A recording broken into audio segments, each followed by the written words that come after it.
Boa noite, pessoal. Muita tecnologia. Vou me adaptar a esse microfone aqui. Mas eu gostaria, antes de prosseguir, dizer que é um privilégio, poder essa noite trazer uma mensagem, um estudo, prosseguindo aqui a respeito da Páscoa, É um privilégio também poder suceder ao David aqui nessa maravilhosa aula que ele nos proporcionou aqui. Eu gostaria de convidar os irmãos a abrir ainda em Lucas 22, no capítulo 39. O tema da nossa conferência, da nossa mini conferência, não se esqueçam, E obviamente a gente não vai esquecer do tema da Páscoa, mas nós vamos prosseguir, vendo tudo aquilo que Jesus sofreu, até chegar à sua morte e ressurreição. Aqui nós vemos que todo o Evangelho de Lucas tem sido construído em direção a essas horas finais de Jesus, Aqui nós veremos então uma parte do sofrimento de Cristo, de como ele foi abandonado pelos seus discípulos, tratado também como ladrão, preso e julgado injustamente. Gostaria então de convidar os irmãos a ler do versículo 39 ao 46. Então, acompanhado de seus discípulos, Jesus foi, como de costume, ao Monte das Oliveiras. Ao chegar, disse: orem para que vocês não cedam à tentação. Afastou-se uma distância como de um arremesso de pedra, ajoelhou-se e orou: Pai, se queres, afasta de mim este cálice, contudo seja feita a tua vontade e não a minha.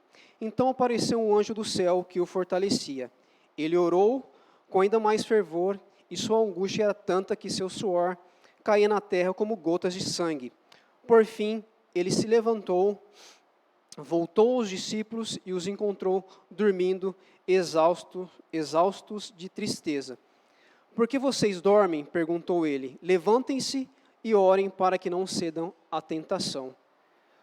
Será que esse ruído aqui é do fio mexendo aqui? Está tranquilo? Irmãos, gostaria de nesse momento também fazer uma oração a respeito desse texto. Oremos então. Querido Deus e Pai, nós queremos te agradecer pelo privilégio de hoje mais um dia reunidos aqui, em Teu nome, discutirmos, compartilharmos a Tua palavra. Nós queremos pedir que o Senhor possa abençoar o nosso coração, assim como a Sua palavra tem desde sempre, Pai, edificado e transformado as nossas vidas. Que o Senhor possa nos ensinar, nos trazer graça e luz e abençoar as nossas vidas essa noite também, em nome de Jesus. Irmãos, então aqui Lucas está registrando os 2 últimos dias de Jesus, Ele registra também aqui o terrível sofrimento que Jesus suportou, pressentindo ali a sua morte. Então no versículo 40 ele escolhe um lugar, no Monte das Oliveiras, que era um bosque ou um jardim localizado ali do lado ocidental do ribeiro de Cedron, de fronte do Monte Moriá, onde ficava ali o famoso, notável templo, que nós já vimos em alguns capítulos anteriores, Esse monte, então, de nome Getsêmani, significa prensa de azeite, ou lagar de azeite, e que, curiosamente, onde as azeitonas elas eram esmagadas, foi justamente onde Jesus experimentou a sua mais intensa agonia. Então, ali ele ordena os seus discípulos, que orem para que não entrem em tentação, para que não cedam às tentações, Então, ele não disse, se der, vocês orem. Pelo contrário, é um imperativo, é uma ordem, orem, Então, o texto diz que os seus discípulos o acompanharam até o monte, Mas Lucas aqui não cita que era Pedro, Tiago e João, como é citado nos outros evangelhos, Então, Lucas parece estar mais interessado aqui em dar ênfase na oração de Jesus, e no sofrimento, e mostrar o cuidado pastoral mais do que a fraqueza dos seus discípulos. No finalzinho do verso 41, diz que Jesus se afasta para orar, e ele se ajoelha. Nesse tempo, geralmente as pessoas costumavam orar em pé, Se a gente for lembrar um pouquinho do capítulo 18, versículo 11, onde cita, que o fariseu ele orava em pé, Mas Jesus aqui num ato um ato solene de humildade, ele se põe de joelhos, então, para orar, Então, o foco aqui, na verdade, não é a posição em que se deve orar, Mas a postura de reverência ante a Deus, E também que o se prostrar, ele vai significar temor, reverência e no caso ali de Jesus, clemência, né? Jesus estava lutando ali com aquela situação, ele estava lutando de joelhos, né? Com esforço e agonia como humano de fato, né? No verso 42 diz que ele orava dizendo: Pai, se queres, afasta de mim este cálice, contudo seja feita a tua vontade e não a minha. Tem um comentário de um pastor americano de nome Gene Brooks, que ele diz que a verdadeira humanidade de Jesus e sua obediência voluntárias são evidentes em sua oração. E ainda no versículo 42, a respeito de afasta de mim esse cálice, o tomar o cálice é uma metáfora, na verdade era uma metáfora comum para experimentar um evento traumático, era o símbolo de sofrimento e ira divina, era o cálice da santa ira de Deus contra o nosso pecado. Então, essa expressão era associada ao derramamento de julgamento. Isso a gente pode verificar também em Isaías 51:17. Não sei se dá tempo de projetar aqui, mas eu vou lendo aqui, acaso eu tiver projetado aqui, os irmãos acompanhem. Isaías 51:17. Desperte, desperte, ó Jerusalém. Você bebeu do cálice da ira do Senhor. Bebeu do cálice do terror. Virou até a última gota. Outro texto também é Ezequiel 23:33. Embriaguez e angústia se apossarão de você, pois seu cálice está cheio até a borda de desgraça e desolação, o mesmo copo da qual sua irmã Samaria bebeu. Paul Washer, no seu livro O Verdadeiro Evangelho, ele dá um exemplo bem interessante de como seria beber esse cálice da ira de Deus. E um tempo atrás a gente até compartilhou isso também, num dia lá no PGM, na casa da irmã Cida. Ele usa o exemplo de uma barragem que se rompe, né? É inevitável não lembrar da barragem de Mariana, né? Que tem aquele vídeo da barragem vindo sobre a população. É como se uma barragem se rompesse e toda aquela ira, toda aquela água, conforme fosse vindo sobre nós, e à medida que ela vai vindo, ela vai aumentando, vai ficando mais suja, mais violenta. Então, prestes a estar sobre nós, a nos engolir, é como se Jesus abrisse sua boca e engolisse toda aquela ira, toda aquela água que está vindo sobre nós, né? Então, de fato, Jesus fez isso, ele tomou sobre si o cálice da ira, né? Voltando aqui a respeito da agonia de Jesus, então ele estava se preparando, né, de fato, para tomar esse cálice da ira de Deus. Então, Jesus, em sua agonia, orava, né? Sua oração era banhada em angústia. Embora Lucas ele não cite aqui no texto, né? Marcos vai dizer no capítulo 14, versículo 34, que as palavras de Jesus foram: a minha alma está profundamente triste e triste até a morte. Então, irmãos, ele estava sentindo, né, a perturbação emocional. Era uma luta ali do seu lado humano com o seu lado Deus, né? A gente tem que levar em consideração, né, já esse lado humano, o caos emocional do momento ali, né? O momento daquela batalha solitária de Jesus, ele tinha apenas 33 anos, né? E obviamente aqui quem tem 30 ou já passou, ou vai chegar, obviamente ninguém quer morrer nessa idade, aos 33 anos. Na verdade, ninguém quer morrer em idade nenhuma, né? Mas ele sabia como era a crucificação, né? Então Jesus, sim, Jesus teve medo. Ele estava em agonia. A palavra agonia no grego é usada também para alguém que está lutando uma batalha com puro medo. Então esse era o caos que Jesus estava enfrentando, esse era o cenário, né? Então, embora Jesus tenha tomado sobre si essa natureza humana, era natural ele ficar horrorizado com o sofrimento da cruz, né? Ele começou a sentir o peso ali da tristeza do sacrifício pelo pecado da humanidade, e principalmente pela compreensão de que em sua morte ele experimentaria então a separação de Deus, né? Então Jesus nesse momento estava olhando para o cálice da ira de Deus. Então ele sofreu como homem e como filho de Deus. Ele era vulnerável ao tormento físico e psicológico, assim como nós, né? Então eu queria convidar os irmãos nesse momento para se colocar no lugar de Jesus, né? De repente você ou eu, em um momento de oração, já orou com tanta intensidade e agonia que caiu de joelhos no chão e com o rosto no chão, e começou a orar, e cada soluço, cada frase que o seu coração clamava a Deus, Senhor, cure-me, Senhor, salve-me, salve meu filho, livre-me dessa enfermidade, me deixe viver, me deixe continuar contigo, né? Então, se você já de fato experimentou essa agonia, você pode entender aquilo que Jesus estava passando naquele momento. Obviamente, guardadas as devidas proporções, aquilo que Cristo sofreu não se compara com aquilo que nós possamos ter sofrido ou ainda soframos, né, nessa vida, né? Mas, de fato, ele estava, então, ali passando por uma agonia intensa, né? Então, embora ele tenha sofrido muito mais do que isso, muito mais do que nós possamos suportar, então eu convido você nesse momento para fazer uma breve reflexão sobre isso que eu acabei de dizer, sobre esse sofrimento, né? Entender de fato aquilo que Jesus estava passando naquele momento de agonia e de solidão. Jonathan Edwards, em um dos seus sermões, ele comenta: nosso Senhor Jesus Cristo, em sua natureza original, estava infinitamente acima de todo sofrimento, pois ele era Deus, era sobre todos e bendito para sempre. Mas quando se tornou homem, ele não só era capaz de sofrer, mas participava daquela natureza que é notavelmente fraca e exposta ao sofrimento. A natureza humana, por causa de suas fraquezas,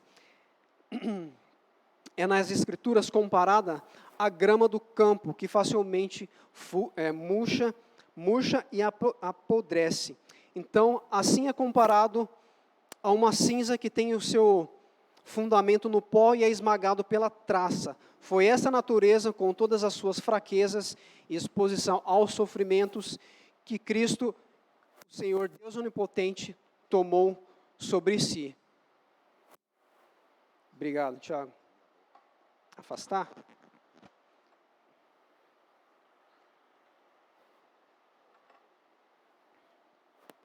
Prosseguindo aqui, irmãos, então, nós vemos o sofrimento de Cristo, que antecedeu aí ao seu maior sofrimento, né? Que vamos chegar até lá. E eu só queria fazer um comentário aqui. Eu tenho lido um livro chamado Fique de Pé, que trata sobre Jesus como um referencial de masculinidade bíblica. E eu ouso dizer aqui, não é uma expressão chula, mas Cristo foi o homem mais macho que pisou nessa terra. Por que eu digo isso? Tudo que ele suportou, tudo aquilo que ele viveu, como homem também, né? E sem contar que, até esse livro trata da profissão que ele tinha de construtor, provavelmente Jesus não tinha os braços finos, ele era um referencial de masculinidade, tanto em sua figura como homem, mas também na sua figura ali, por tudo que ele sofreu, por tudo que ele padeceu e tudo que ele ensinou, né? Dito isso, fechado esse parênteses aqui, né? O que eu quero dizer com isso é que Jesus não era frágil, como nós vemos em alguns quadros, né? Aquele Jesus melindroso, frágil, mas de fato Jesus era essa figura máscula, né? E de fato suportou tudo isso com sua masculinidade. Uma outra coisa interessante é que somente o Evangelho de Lucas registra aqui que o anjo veio para confortar, para fortalecer Jesus, e como o suor de Jesus se tornou como gotas de sangue caindo na terra. O termo original para gotas, o significado é quiromboi ou quiromboi, que significa caroços ou coágulos, né? Então a gente pode pressupor que o sangue que foi espremido ali pelos poros de Jesus, pela violência daquela luta e conflito que ele estava experimentando, né, no seu interior, quando exposto ao frio, né, ao intenso da noite ali, congelou e endureceu, né? Como é a natureza do sangue. Sendo assim, ele não caiu em gotas, mas em coágulos. Então é interessante nós percebermos isso com o sofrimento de Cristo, lutando ali naquela noite fria em oração, como pode ter sido então esse soar sangue, né? Não em gotas, mas em coágulos. Um pastor americano, acredito eu que já falecido, Charles Childers, o Childers, comentou que a necessidade desse confronto testemunha a intensidade da angústia mental do conflito pelo qual sua alma estava passando, né? Então Jesus ali, novamente, né, abandonado pelos seus discípulos, né, que dormiam, né, agora orava em agonia, suando sangue, coagulando sangue, mas escolheu fazer então a vontade de Deus Pai e não a sua própria vontade. No versículo 45 e 46, por fim, ele se levantou, voltou aos discípulos e os encontrou dormindo, exaustos de tristeza. Por que vocês dormem? Perguntou ele. Levantem-se, orem para que não cedam à tentação. Jesus encontra aqui seus discípulos dormindo, né? E os exorta novamente para que orem a não cair em tentação, a não ceder às tentações, né? E de fato essa vigilância não era sem razão, né? O cristão deve orar e observar, ou seja, permanecer alerta em harmonia com Deus, pois a natureza humana ela é fraca, e é justamente isso que Jesus diz no verso 38 de Marcos 14: vigiai e orai para que não entreis em tentação, o espírito na verdade está pronto, mas a carne é fraca. E eu me lembro também de um cântico, eu não me lembro agora de fato se é do cantor cristão, se é do HCC, que diz, obviamente eu não vou me atrever a cantar aqui, mas ele diz: guarda o contato com o seu Salvador, e a nuvem do mal não te cobrirá. Então nós podemos aprender aqui, né, em meio a essa agonia de Jesus, que em meio a tudo isso que ele estava passando, ele estava ainda preocupado com os seus discípulos, né? E nós podemos tirar isso para nós também, né? Então, em meio às nossas orações agoniantes, desesperadoras, né? O Senhor, Ele se compadece de nós, Ele nos consola, Ele nos fortalece, né? Pois também Ele passou por isso, e de uma forma incomparável, né? Sua consolação, então, de fato, ela é restauradora. Então, em tempos de provação, né? Ore. Em tempos ali de angústia, vá para o seu Getsemane. De repente hoje, saia daqui, ou neste momento mesmo, ore, né? Cristo vai consolar o teu coração, Cristo vai te consolar em suas angústias, porque de fato Ele também passou por isso, né? E outra coisa é que a fim de que não nos afastemos de Deus por causa da nossa natureza pecaminosa, da nossa natureza inclinada ao pecado, para que não caiamos em tentação e neguemos a Deus, fazendo as nossas próprias vontades, Ele nos manda orar e vigiar. Então, o exemplo de Jesus aqui não é só apenas de palavras, porque nós vemos aqui no texto, e em outros textos também nós encontramos que Jesus de fato passava muito tempo orando, e algumas vezes, a maioria delas, a noite inteira orando, né? Então, a oração, portanto, ela é necessária. Se o nosso Senhor orava, imagine nós, né, pecadores, o quanto nós não precisamos exercer essas importantes disciplinas, como a oração e a vigilância. Então, Jesus, ele triunfa ali no Getsemane, de joelhos. Então, tem uma frase interessante também do Hernandes Dias Lopes, que ele define que a oração é um antídoto contra o medo e a armadura contra as investidas do mal. Então, nós vemos aqui que nessa passagem, Jesus, em meio ao caos que ele enfrentava ali, ele ainda cuidava dos seus discípulos, ainda nós podemos aprender, né, que Jesus deixou para nós aqui que devemos orar. Em meio a todas essas coisas, é necessário orar. Gostaria de prosseguir um pouquinho ainda, pegar agora do versículo 47 ao 53, onde nós iremos ver aqui que Jesus, além de sofrer ali, né, agora, em sua oração angustiante, ele encaminha ali para ser preso também. Então, vamos lá, do 47 ao 53. Enquanto Jesus ainda falava, chegou uma multidão conduzida por Judas, um dos 12. Ele se aproximou de Jesus e o cumprimentou com um beijo. Jesus, porém, lhe disse: Judas, com um beijo você trai o Filho do Homem?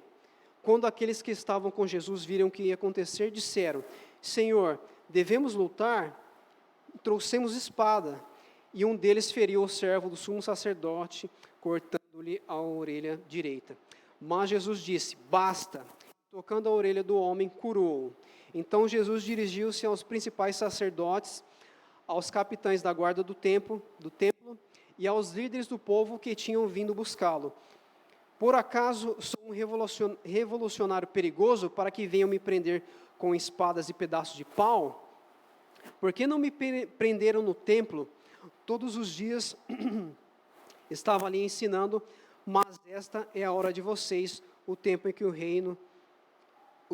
reina o poder das trevas. Aqui nós vemos então que Jesus ainda falava com os seus discípulos, né, quando chega Judas ali, o traidor, né, acompanhado ali da multidão, provavelmente um pequeno exército enviado pelo Sinédrio ali, eles carregavam armas, espadas, porretes, né, para prender Jesus, como nós lemos aqui, né. João cita também no seu evangelho que Judas conhecia aquele lugar, né, porque Jesus estivera ali várias vezes com os seus discípulos. No versículo 48, diz que Judas se aproxima de Jesus e o beija. O beijo era uma forma comum, então, de saudação, principalmente quando encontrava um rabino, era o famoso ósculo santo. Indicava também proximidade e amizade. Então, quando o discípulo encontrava um rabino amado, ele colocava a sua mão direita no ombro esquerdo do rabino, né? E o beijava. Então, essa atitude de colocar a mão no ombro esquerdo e beijar era a senha. Judas já tinha combinado isso, né, com aquele grupo. Então, era a senha, era o sinal para aqueles que estavam vindo prender Jesus, para que identificassem quem era Jesus. Então, esse de fato foi chamado aí o beijo da traição. E é justamente a pergunta que Jesus faz a Judas: com um beijo você trai o Filho do Homem? E aqueles que estavam com Jesus, estavam vendo o que estava prestes a acontecer, perguntaram a Jesus se deveriam intervir, se deveriam lutar, já que eles estavam ali portando espadas. E um deles, né, identificado como Pedro, em João 18:10, ali no ato de defesa, querendo defender a Jesus, passou a mão na espada e feriu o servo do sumo sacerdote, de nome Malco, decepando-lhe a orelha direita. Em seguida, é repreendido por Jesus, que diz: basta. Em seguida, Jesus também toca a orelha do homem, curando, né? E somente Lucas aqui vai registrar esse momento da cura da orelha do servo. Jesus, além de ele ter sido traído, ele foi tratado ali como um salteador, como um ladrão, como dizem algumas traduções, né? O termo grego traduzido como salteador, ladrão, citado por Jesus aqui no verso 52, também pode significar ali um líder rebelde ou um líder revolucionário perigoso. É como se Jesus estivesse perguntando, então, eu estou liderando alguma rebelião, por acaso, para vocês virem para cima de mim com porretes e espadas, né? Então, eles poderiam ter prendido Jesus em uma outra ocasião ali, né? Em uma outra hora no pátio do templo, né? Como Jesus bem disse no verso 53. Então, essa multidão, ela escolheu fazer isso justamente à noite, porque eles temiam um pouco, né? Como o David bem colocou aqui, a gente viu em outros textos, eles temiam a reação daquela multidão que acompanhavam Jesus, né? Mas tudo isso aconteceu para que se cumprisse as Escrituras. Pode projetar Marcos 49 aqui, por gentileza?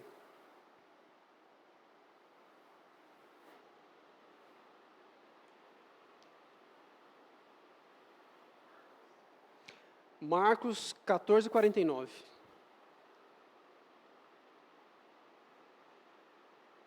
Porque não me prenderam no templo, todos os dias estive ali no meio de vocês ensinando, mas essas coisas estão acontecendo para que se cumpra o que dizem as Escrituras. Então, tudo isso aconteceu, de fato, para que se cumprisse as Escrituras, né?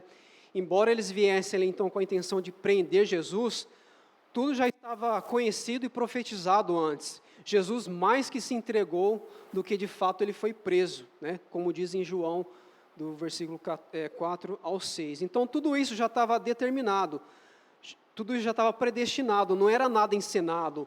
O sofrimento, a traição, a prisão de Cristo, não era um teatro a qual Jesus já sabia o fim, embora ele soubesse realmente do fim, né? Então, Cristo, de fato, ele estava percorrendo o percurso da morte e redenção, né? Mas para passar por esse percurso, estava incluso pagar esse preço, né? Estava incluso sofrer. Então, até o fato de Judas estar entre os 12, como o David diz ali, fingindo ser bonzinho, né, o tempo todo. Ele estava ali ouvindo os ensinamentos, ele viu os milagres, né, desfrutou ali da companhia de Jesus. Inclusive no momento da prisão, em Mateus 26, 50, diz que Jesus chamou ele de amigo, né? Então, ele estava próximo de Jesus o tempo todo, né? Apesar disso, ele não tinha a fé verdadeira. Ele trocou tudo isso, trocou o Senhor pela cobiça do seu coração, dando lugar a Satanás, abandonando a fé. Mas isso tudo estava fazendo parte do curso da história, né? Então, Judas, algumas pessoas até costumam dizer, ele podia... Se ele tivesse esperado um pouquinho mais, ele poderia ter se arrependido. Eu não quero nem entrar nesse mérito, mas só quero dizer que, de fato, isso tudo, como nós lemos aqui, bem sabemos, já estava predestinado a acontecer, né? Judas, ele não era um robozinho, ele aproveitou até da situação de que ele percebeu que Jesus não ia ser o líder messiânico político que eles estavam esperando, que ele não ia ter nenhum benefício ali com Jesus, porque Jesus de fato não estava preocupado com a riqueza, mas estava preocupado com os pobres. Então, de fato, ele decidiu em seu coração lucrar com a morte de Jesus, né? Então, ele traiu Jesus. Então, Jesus, nós vemos aqui que ele encara sozinho tudo isso, né? Encara seus inimigos, sofre sozinho nas mãos deles, né? Então, sozinho também dará a sua vida para aqueles que o aceitam como Salvador, como Senhor. Para que também nunca estejam sozinhos, né? Então, assim, Jesus, ele se entrega. No versículo 23, no final do versículo 26, para ser mais preciso, ele diz, mas esta é a hora de vocês, o tempo em que reina o poder das trevas. Mas essa hora do mal, podemos dizer assim, né? Sempre passa, ela sempre vai passar. Tem um comentário de J.C. Ryle, que ele diz que os inimigos dos crentes têm a sua hora, porém, um dia nunca mais a terão. Após a prisão e condenação e morte de Jesus, vem a ressurreição. Após a perseguição a Estevão, ocorre a perseguição de Paulo. Após o martírio, após as perseguições da rainha Maria Tudor na Inglaterra, veio o estabelecimento do protestantismo inglês. Os invernos mais tensos foram seguidos pela primavera. As tempestades mais severas foram sucedidas pelo céu azul. Então, embora essa hora do mal venha, ela sempre vai passar. Isso, de fato, é uma esperança para nós também. Prosseguindo aqui mais um pouquinho, gostaria de convidar os irmãos a ler do 54 ao 62. Então, eles o prenderam e o levaram à casa do sumo sacerdote. Pedro o seguiu de longe. Os guardas acenderam uma fogueira no meio do pátio e se sentaram em volta, e Pedro se sentou com eles. Uma criada o notou à luz da fogueira e começou a olhar fixamente para ele. Por fim disse, este homem era um dos seguidores de Jesus, mas Pedro negou, dizendo, mulher, eu nem o conheço. Pouco depois, um homem olhou para ele e disse, você também é um deles. Não sou, retrucou Pedro. Cerca de 1 hora mais tarde, outro homem afirmou, com certeza esse também estava com eles, pois também é galileu. Pedro, porém, respondeu, homem, eu nem sei do que você está falando. E no mesmo instante, o galo cantou. Então o Senhor se voltou e olhou para Pedro, e Pedro se lembrou das palavras dele. Hoje, antes que o galo cante, você me negará 3 vezes. E Pedro saiu dali, chorando amargamente. Nós vemos aqui, então, sobre a tripla negação de Pedro, né? Embora Pedro viesse, posteriormente, se tornar ali um ilustre personagem do seu próximo livro, né? O livro de Atos, aqui ele nega Jesus por medo, né? Medo aqui de perder a sua vida. Então, após Jesus ser preso e levado ali à casa do sumo sacerdote, Pedro ia seguindo de longe, né? E ali se sentando no meio do pátio, junto com os guardas ali em volta da fogueira. Foi quando, através da claridade dessa própria fogueira, quando ele foi reconhecido ali por essa criada, né? Que disse que Pedro era um deles, o qual Pedro nega, né? E provavelmente o seu sotaque galileu ali tenha o entregado. E como nós vimos aqui, por 3 vezes isso acontece e repetidamente 3 vezes aqui, Pedro nega até que o galo canta, né? Versículo 61, então o Senhor se voltou e olhou para Pedro, e Pedro se lembrou das palavras dele. Hoje, antes que o galo cante, você me negará 3 vezes. Irmãos, a gente pode até imaginar rapidamente essa cena, como num filme. O galo canta, Pedro, não muito longe de onde estava o Senhor, o procura com os olhos, procura o Senhor, e quando o encontra, o Senhor já estava olhando para ele. Os olhos de Cristo, então, penetram a alma de Pedro. Pedro deve ter tomado um choque. Quantos aqui já experimentaram, de repente, numa conversa, vai olhar para determinada pessoa e a pessoa já está olhando para você? A gente se sente até constrangido, né? Independente daquilo que está sendo dito. Mas no caso aqui, Pedro foi penetrado pelo olhar de Jesus, né? E ele se lembrou, né?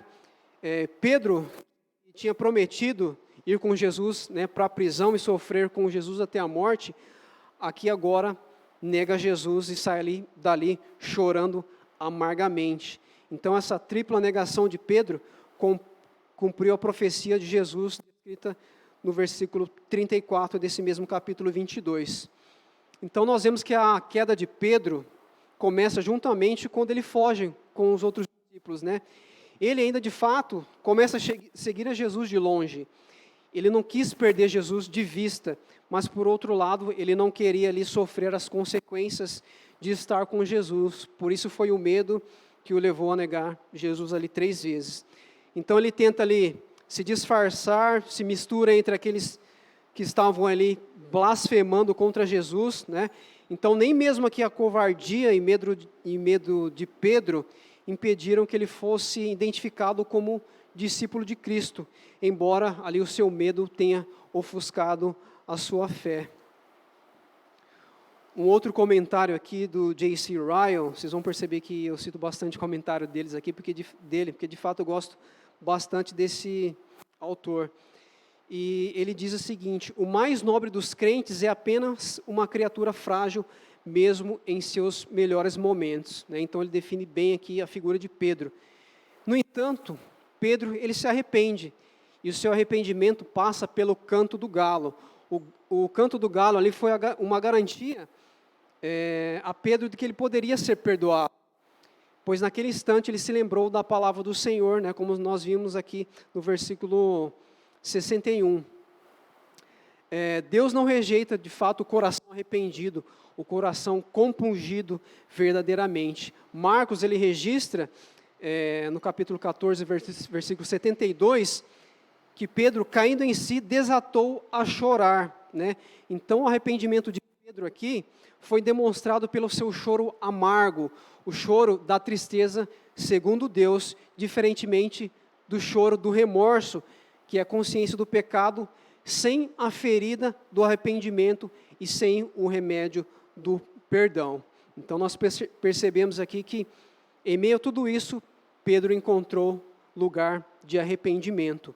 E prosseguindo mais um pouquinho aqui, irmãos, vamos pegar agora aqui do versículo 63 ao 65, onde os guardas zombavam de Jesus. Os guardas encarregados de Jesus começaram a zombar dele e a bater nele.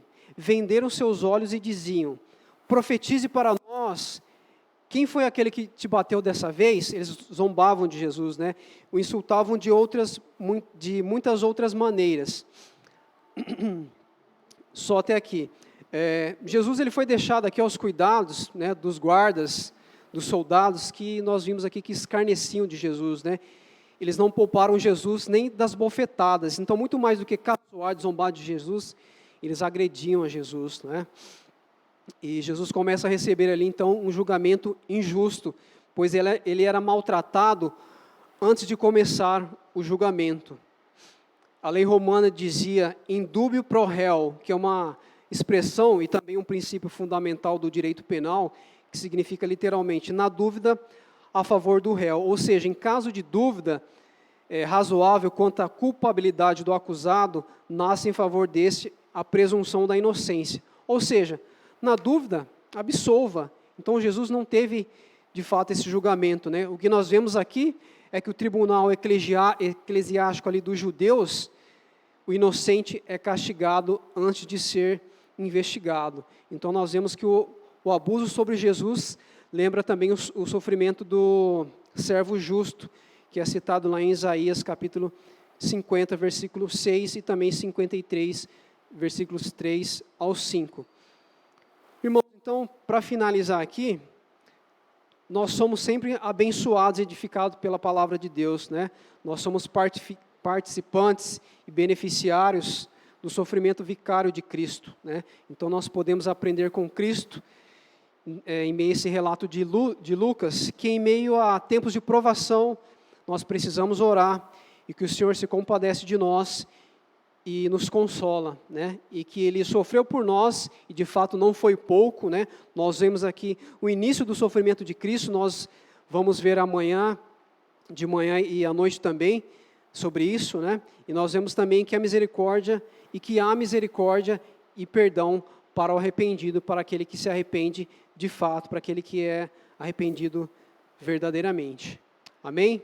Queria parar por aqui e devolver a palavra para o pastor ou para o Tiago, não sei.